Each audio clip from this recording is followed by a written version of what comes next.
Selain tato 3 dimensi dan model kecantikan yang dipengaruhinya, belakangan ini piercing juga tengah menjadi tren unik di kalangan anak muda.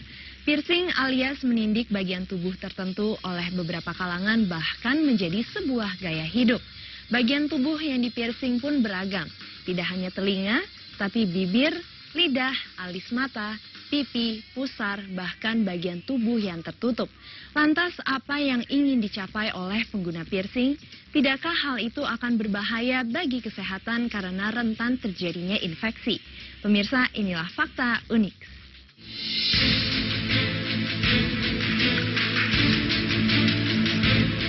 Tato dan sulam alis 3 dimensi bukanlah satu-satunya keunikan tren saat ini. Piercing atau seni menindik tubuh merupakan fenomena dan tren yang juga semakin digemari. Fenomena piercing sendiri saat ini telah menghadirkan paradigma baru soal ekspresi jati diri yang sesungguhnya bagi kalangan tertentu. Benarkah tren piercing laku keras lantaran ingin tampil beda dan terkesan seram? Apa yang sebenarnya menginspirasi para pecinta seni piercing tersebut? Piercing itu sebenarnya tindik ya. Dengan cara prosesnya aja pengerjaannya itu, kalau dulu kita pakai gun, sekarang kita memakai jarum. Setelah di piercing itu kita nggak boleh pegang-pegang anting. Kalau tangan kita masih kotor harus cuci tangan dulu, bersih-bersihin anting dengan air atau yang lebih bagus tuh pakai air infus ya biasanya ya.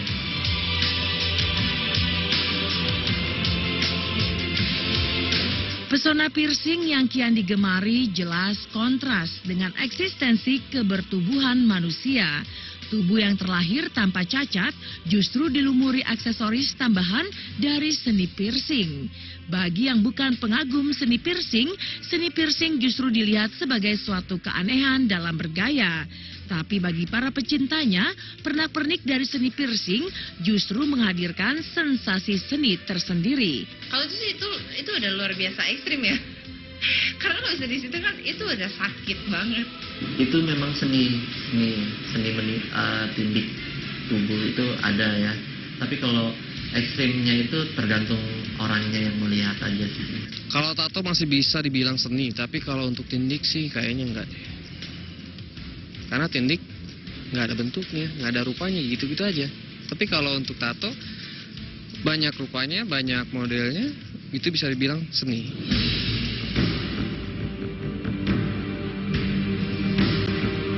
Di tengah kecintaan para pengagumnya, seni piercing bagi orang biasa tak pelak selalu dibayang-bayangi efek negatif seperti terjadinya infeksi.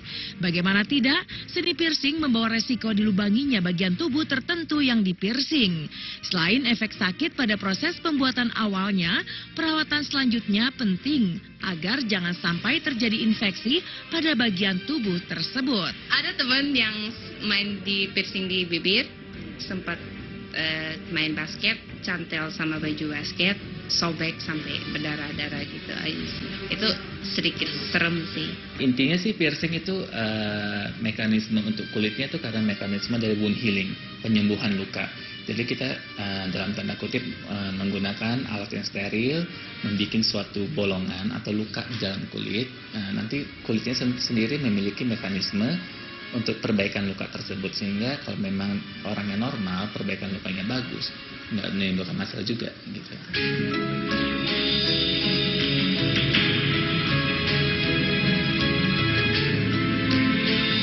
Interpretasi setiap orang akan ekspresi jati diri dan seni jelas berbeda.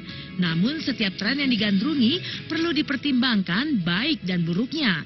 Tren unik masa kini perlu dilihat dari sisi yang positif, tapi tak serta-merta mengesampingkan sisi negatifnya. Kalau untuk dari sisi ilmu kedokteran kulit sih memang ada, tapi kita kembali lagi ke budaya. Cuman lokasinya memang yang ditentukan adalah lokasinya memang secara budaya itu memang biasa atau umum, seperti di telinga. Pada budaya tertentu mungkin di cuping hidung. Untuk budaya barat mungkin di pusar. sampai di lidah. Itu biasanya kurang wajar sih. Kalau dibilang berbahaya atau tidak tergantung sebenarnya kan, individu setiap orang berbeda-beda.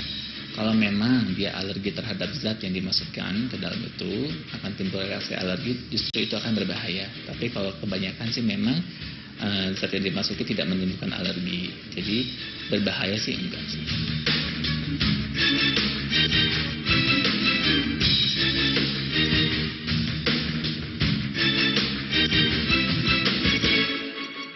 Tato 3 dimensi dan sejumlah tren kecantikan serta piercing kini menjadi gaya hidup, bahkan dilihat sebagai bagian dari kecantikan oleh beberapa kalangan.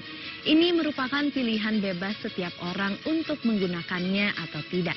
Tapi perlu juga disadari akan resiko, bahaya, dan biaya yang ditimbulkannya.